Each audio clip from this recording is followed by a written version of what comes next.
तो लोग गठबंधन की चर्चा करते हैं। समाजवादी पार्टी है, बहुजन समाज पार्टी है, बीजेपी है, कांग्रेस है। वोट लेने के लिए तो सब समझौता चाहते हैं कि ये बात का मिल जाए तो समझौता है, लेकिन अगर उनसे कहो कि हक हिस्सा दो, कहते ये बात मत करो, हक हिस्से की बात मत करो, वोट दे दो बस। समाजवादी पार्टी जो अपने आप को कहती है बीजेपी को मैं हरा दूंगी, अगर हमको बीजेपी को हराना है तो उसको वोट दे दो, यही एक मुद्दा है। जब उसको हराना था तो हमने बीजेपी को जिताया, और बीजेपी को हराना है तो उसको जिता दो। लेकिन हिस्से की बात मत करो। जब हिस्से की बात हम करते हैं तो कहते हैं आपको एमएलए बना देंगे, सरकार में मंत्री बना देंगे, लेकिन हिस्से की बात मत करो। मैंने कहा भाई एमएलए बनाने से क्या फायदा, मंत्री तो अभी भी है, मुख्यमंत्री भी है ना, लेकिन कुछ हो रहा है क्या? मैंने उनसे कहा मंत्री और सांसद बनाने की बात छोड़ो, ये बताओ कि अगर 100 सिपाही की जगह निकलेगी तो तुम्हारे भर सिपाही बनेंगे कि हमारे बच्चे भी बनेंगे? तो कहता है ये कौन सी बात हुई भाई। मैंने कहा भाई तुम्हारी सरकार बना देंगे हम, वोट देकर तुम सत्ता में पहुंच जाओगे, तो 100 सिपाही की जगह हो तो 15 तुम बना लो, 5 पाल भी बन जाए, 5 प्रजापति भी बन जाए, मौजा भी बन जाए, निषाद भी बन जाए, बिंद भी बन जाए, तो ये हिस्सेदारी की बात है।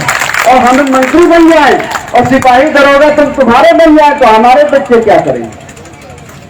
भाई हमारे बच्चों को भी दरोगा बनाओ, सिपाही बनाओ, तहसीलदार बनाओ, लेखपाल बनाओ, अमीन बनाओ, तब तो कोई बात है।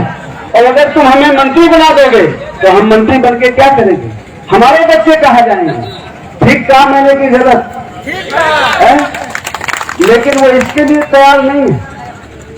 वोट तो लेना चाहते हैं, पाल का, प्रजापति का, निषाद का, बिंद का, कुशवाहा का वोट तो लेना चाहते हैं, लेकिन हिस्सा नहीं देना चाहते। कहते हैं आपको बीजेपी को हराना है तो आप वोट दो। जब हम बीजेपी को हराने के लिए तुम्हें वोट दे दे तो फिर हमारे बच्चे क्या करेंगे? इसलिए मैं कहता हूं कि भाई जिसको वोट देना है तो वो हमारे बच्चों को हिस्सा दे, हर क्षेत्र में हिस्सा दे। चाहे मैं पूछता हूं उनसे कि भाई ठेका जब निकलेंगे पीडब्ल्यूडी के, सिंचाई के, बालू के, तो तुम्हारे लोग करेंगे कि हमारे लोग भी करेंगे? तुम्हारे करें तो हमारे बच्चे भी करें। ये तो हिस्सेदारी की बात है। और अगर तुम हिस्सेदारी नहीं दोगे तो हम कदाप तुम्हें वोट नहीं देंगे, तुम चाहे जितनी कोशिश करें। अधिकार पार्टी जिंदाबाद, जिंदाबाद, जिंदाबाद, बाबू सिंह कुशवाहा जिंदाबाद, जिंदाबाद, जिंदाबाद, अधिकार पार्टी जिंदाबाद, जिंदाबाद, जिंदाबाद, बाबू सिंह कुशवाहा जिंदाबाद, जिंदाबाद। लेकिन फिर भी कुछ साथी हमारे जिनको सत्ता की बहुत जल्दी है, लगता है जल्दी से सत्ता में पहुंच जाए, तो रात को जब थोड़ा मौसम बना के 11 बजे के आसपास मुझे फोन करते हैं, कहते हैं बाबूजी बात तो सही है लेकिन किसी से हो जाता तो ठीक रहता। बात तो आप सही कहते हैं लेकिन हो जाता है किसी से। मैं आपसे कहता हूं मंत्री तो अभी भी है ना, उप मुख्यमंत्री भी हैं, मंत्री भी हैं, ऐसे सत्ता में जाना है क्या है? कि बच्चों को हिस्सा मिले उसके लिए जाना है? हिस्सेदारी के लिए जाना है कि ऐसे सत्ता में जाना है? अगर झोला उठाने के लिए जाना हो, चटपटी बिछाने के लिए जाना हो तो बताओ, पीछे वाले नहीं बोल रहे थे। हिस्सेदारी की बात करना है कि खाली मंत्री बनने की बात करना है? तो मैं तो कहता हूं कि भाई जिसको वोट हमारा चाहिए तो हमारा नारा याद कर लो कि जिसकी जितनी संख्या भारी उसकी उतनी हिस्सेदारी। अगर हमारे बच्चों को हिस्सा नहीं मिलेगा, हमारे बच्चों को पढ़ने का भी शिक्षा नहीं मिलेगी, और शिक्षा के बाद अगर उसे रोजगार नहीं मिलेगा, अगर तुम्हारे बच्चे को न मिले तो हमारे बच्चे को न मिले, और अगर तुम्हारे को मिले तो हमारे बच्चे को भी मिले, ये हमारा उनसे सवाल। लेकिन वो हिस्सा नहीं देना चाहते, रोज माहौल बनाते हैं। अगर मैं रावतगंज की बात करूं तो एक मेरा भाई कहता है कि देखो भाई बहुत अच्छा समय है, अगर तुम मुझे जिता दोगे तो मंत्री बन जाऊंगी। तो मंत्री बन जाएगा तो तुम्हारी समस्याओं की समाधान हो जाएगा? नहीं होगा। एक कहता है कि मैं तो बनते बनते रह गया।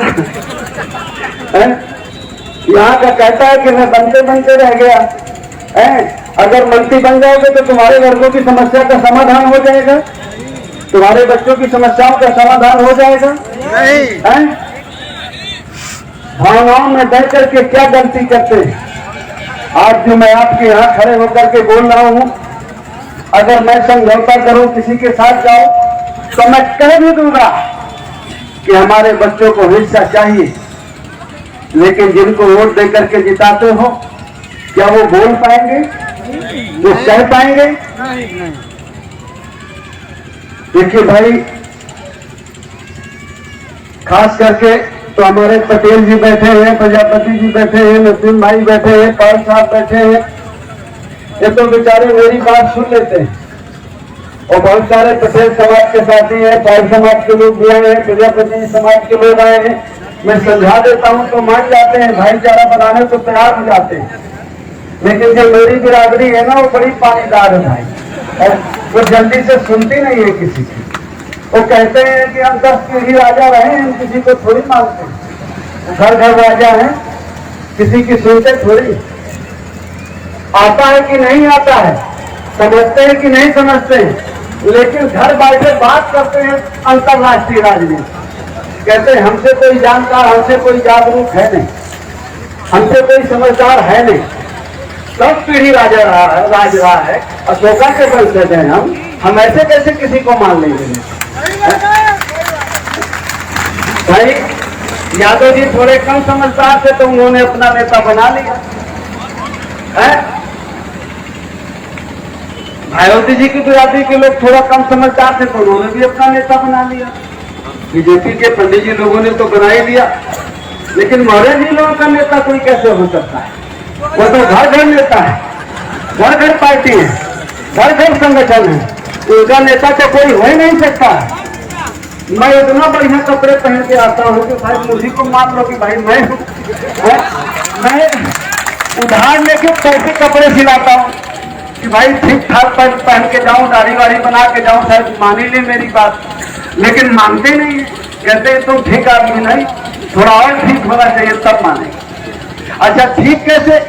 कहते ठीक वो होना चाहिए कि थोड़ा गाड़ी घोड़ा ठीक ठाक हो, थोड़ा देखने में ठीक ठाक हो, और जब समय आ जाए तो हमारे ऊपर लट पेन में वही ठीक है? ऐसे ही होना चाहिए। थोड़ा समझिए, हमारे आपके पास कोई विकल्प नहीं है, कोई रास्ता नहीं है।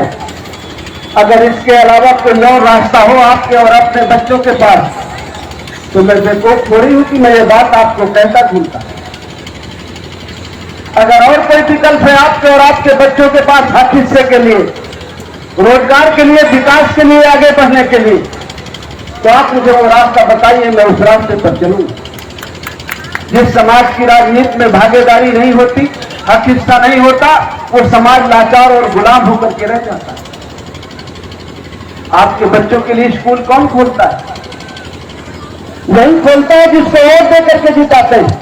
ऐसा मत सोचिए कि किसी ने पैसे लगा करके प्राइवेट खोल लिया, वो तो सरकार का नहीं है। सरकार मानता ना दे तो 1 मिनट नहीं चलेगा। सरकार से कोई चीज अलग नहीं। अगर हम गरीब हैं, हम चाहते हैं हमारे बच्चों को फ्री शिक्षा मिले, तो फीस माफ है तो वही करेगा जिसको वोट देकर के जिताते। अगर हमारे बच्चों को नौकरी की जरूरत है तो वो वही देगा जिसको वोट देकर के हम जिताते हैं। और वो वोट आपके पास है, लेकिन आप जिताते किसको है, ये आपको समझना है। हमारी बहनें आपके यहाँ तो कम तादाद में आई हैं, हालांकि मुझसे लोगों ने कहा था कि बहुत बड़े पैमाने पर हमारी बहनें आएंगी, लेकिन आज कम संख्या में आई। तो बेचारी लड्डू पूड़ी नारियल लेके जाती है अपने बच्चे के हित के लिए, अपने बेटे के हित के लिए, अपनी बेटी के हित के लिए, अपने पति के, अपने भाई के हित के लिए, कि हे भगवान मेरे भाई का हित करना, मेरे बेटे और बेटी का हित करना। लेकिन जाती वहां है जहां पे आपके बच्चे का हित नहीं है। पैसे देकर के वहां आती हैं जो आपके बच्चे का हित नहीं चाहता है, आपके बच्चे का नुकसान चाहता है। जहां पैसे देकर के आती हैं, उस पैसे से उसका बच्चा अच्छे स्कूल में पढ़ता है और अच्छी अच्छी नौकरियों में जाता है, और आपके बच्चे को चपरासी बनने का मौका भी नहीं मिलता। आप जिस दिन ये जान जाएं कि आपके बच्चे का भविष्य और आपका भविष्य आपकी उंगली में है, उस दिन आपके बच्चे का और बेटे का भविष्य बदल जाए। जिसको वोट देकर के आप जिताती हैं, उसकी बात तो भगवान भी नहीं काटते हैं। लॉकडाउन था, लॉकडाउन में भगवान के भी पर्दे नहीं खुले, भगवान ने भी दरवाजा बंद कर दिया था। और अगर कोई जाता था दर्शन करने के लिए तो सरकार की पुलिस उसको मारती थी। भगवान बचाते नहीं थे, भगवान कहते थे राजा का आदेश है, सब बंद तो बंद। भगवान नहीं बचाते। 5 साल पहले मैं रोज ये बात बोलता हूं, आप लोगों ने सुना होगा। 5 साल पहले 1000 और 500 का नोट चलता था ना। हमारी बहनें खूब छिपा के रखती थी अपने बच्चे से, अपने पति से कि ये आपातकाल में काम आएगा। तो वो 500 1000 के नोट वो सब चले गए। आज तक पतियों ने वापस नहीं किया। कि किया है? काहे को जमा किया? तो 500 का नोट जो 1000 का नोट था पुराना, किसने बंद किया था? किसने बंद किया था? शांत हो जाओ। किसने बंद किया था? मोदी जी ने। और धन की देवी कौन है? लक्ष्मी माता। कितने लोग पूजा करती हैं? हाथ उठाइए, हाथ उठाइए। कितने लोग? इसीलिए गरीब हैं, पूजा नहीं करती हैं। पूजा करते हैं। अच्छा, जो 1000 का नोट मोदी जी ने बंद किया है, वो लक्ष्मी माता में लेके जाइए और कहिए कि माता जी इसको चलाइए, चलेगा? ये बेटियां पढ़ रही हैं, जरा मेरी बात को सुनना ध्यान से। वो जो 1000 का नोट मोदी जी ने बंद किया है, वो लक्ष्मी माता में लेके जाइए, कहिए माता जी इसको चलाइए, चलेगा? और मोदी जी चाहे तो ये मोदी जी की ताकत आई कहां से? आपके वोट से। और ये ताकत तो आपके पति में भी आ जाए, आपके भाई में भी आ जाए, मुझ में भी आ जाए, वोट जिसको तो उसमें आ जाए। सारी ताकत आपके वोट में है। आप तो सोचते हैं कि आपकी किस्मत खराब है, ऊपर वाले ने ही आपकी किस्मत खराब लिख दिया है। ऊपर वाले ने आपकी किस्मत खराब नहीं लिखा। कुछ चंद चालाक लोगों ने हमें बेवकूफ बनाया। जिस दिन आप वोट की बटन दबाते हैं, उसी दिन आप अपने और अपने बच्चे की किस्मत का फैसला करते हैं। फैसला आप गलत करते हैं, राजा आप गलत बनाते हैं और कहते हैं हमारी किस्मत खराब, हमारे साथ गलत हो रहा है। जिम्मेदार तो हम हैं। आपको लगता है 5 किलो अनाज दे दिया, गैस सिलेंडर चूल्हा दे दिया, कॉलोनी दे दिया, इससे ज्यादा क्या करना है? कॉलोनी, गैस सिलेंडर चूल्हा हमारी बहू को भी मिल जाएगी, 5 किलो अनाज फ्री मिल ही जाएगा। उसके बाद हमारी बहू को, फिर उसकी बहू को मिल जाएगा। क्या करना है आगे की जिंदगी?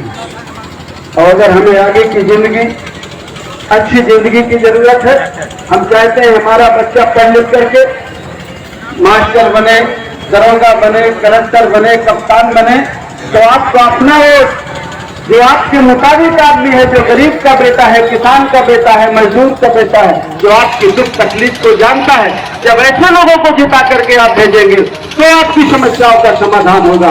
और जब आप बड़े आदमी को जिता करके भेजेंगे, जिसने किसान का दर्द जाना नहीं, जिसने मजदूर का दर्द जाना नहीं, जिसने गरीबी देखी नहीं, जब ऐसे आदमी को जिता करके राजपाट में भेजोगे तो कैसे आपकी समस्या का समाधान? जब आप गरीबी के बारे में जो जानता हो, ऐसे आदमी को जिताएंगे तो हमारे बारे में सोचिए। यही कुछ बातें हैं जो मैं अक्सर आप लोगों के बीच में जहां जहां जाता हूं कहता हूं। टूटी फूटी जो मुझे बातें आती हैं वही मैं कहता रहता हूं सब लोगों को। और मैं और समझाता हूं लोगों को कि वोट की ताकत को समझो, सरकार की ताकत को समझो। अगर हम दरोगा जी से नाराज हो जाएं, या मैं पहले कहूं कि जैसे योगी जी मुख्यमंत्री, वो गोरखपुर के है ना, गोरखनाथ मंदिर के महंत है ना, हैं? अगर वो दरोगा जी से नाराज हो जाएं, पहले जब महंत थे कहते तथास्तु दरोगा जी सस्पेंड हो जाए तो हो जाते, वो कलेक्टर से नाराज हो जाए सोनभद्र के, पहले नाराज होते जब वो महंत थे खाली, और कहते हुए गोरखनाथ मंदिर से कि तथास्तु कलेक्टर सस्पेंड हो जाए तो होता। वो पहले कहते जब खाली महंत थे कि तथास्तु एसपी का ट्रांसफर हो जाए तो हो जाता, और अब जहां है अब कहे कि तथास्तु हो जाए तो हो जाएगा कि नहीं है? तो कहां ताकत है? वोट से जो सरकार बनती है उसमें ताकत है। अगर ये बात आपकी समझ में आ जाए तो आपकी और आपके बच्चों की किस्मत बदल जाए। ये जो छोटी छोटी हमारी बेटियां हैं, बहनें हैं, बच्चे हैं, इनकी किस्मत बदल जाए। और अगर ये बात समझ में नहीं आएगी तो कभी समस्याओं का समाधान